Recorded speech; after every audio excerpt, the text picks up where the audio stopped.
It happened at that time that Judah went down from his brothers and turned aside to a certain Adullamite, whose name was Hira. There Judah saw the daughter of a certain Canaanite whose name was Shua. He took her and went into her, and she conceived and bore a son, and he called his name She conceived again and bore a son, and she called his name Onan. Yet again she bore a son, and she called his name Shelah. Judah was in Chezib when she bore him. And Judah took a wife for his firstborn, and her name was Tamar. But Judah's firstborn, was wicked in the sight of the Lord, and the Lord put him to death. Then Judah said to Onan, "Go into your brother's wife and perform the duty of a brother-in-law to her, and raise up offspring for your brother." But Onan knew that the offspring would not be his, so whenever he went into his brother's wife, he would waste the semen on the ground, so as not to give offspring to his brother. And what he did was wicked in the sight of the Lord, and he put him to death also. Then Judah said to Tamar his daughter-in-law, "Remain a widow in your father's house, till Shelah my son grows up," for he feared that he would die like his brothers. So Tamar went and remained in her father's house. In the course of time the wife of Judah, Shua's daughter, died. When Judah was comforted, he went up to Timnah to his sheep shearers, he and his friend Hira the Adullamite.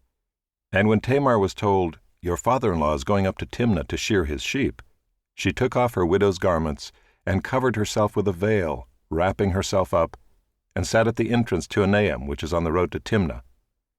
For she saw that Shelah was grown up, and she had not been given to him in marriage. When Judah saw her, he thought she was a prostitute, for she had covered her face.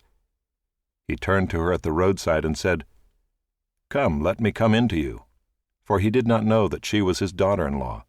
She said, "What will you give me, that you may come in to me?" He answered, "I will send you a young goat from the flock." And she said, "If you give me a pledge until you send it." He said, "What pledge shall I give you?" She replied, "Your signet and your cord and your staff that is in your hand." So he gave them to her and went into her, and she conceived by him.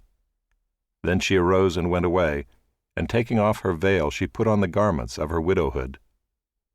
When Judah sent the young goat by his friend the Adullamite to take back the pledge from the woman's hand, he did not find her. And he asked the men of the place, "Where is the cult prostitute who was at Enaim at the roadside?" And they said, "No cult prostitute has been here."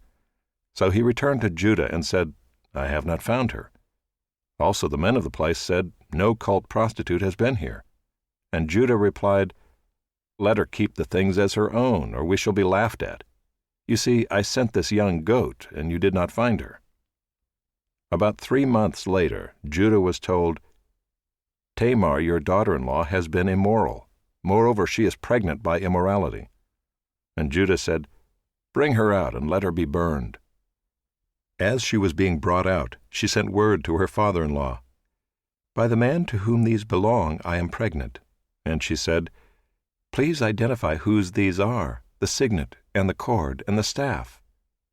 Then Judah identified them and said, "She is more righteous than I, since I did not give her to my son Shelah." And he did not know her again. When the time of her labor came, there were twins in her womb. And when she was in labor, one put out a hand, and the midwife took and tied a scarlet thread on his hand, saying, "This one came out first." But as he drew back his hand, behold, his brother came out. And she said, "What a breach you have made for yourself." Therefore his name was called Perez.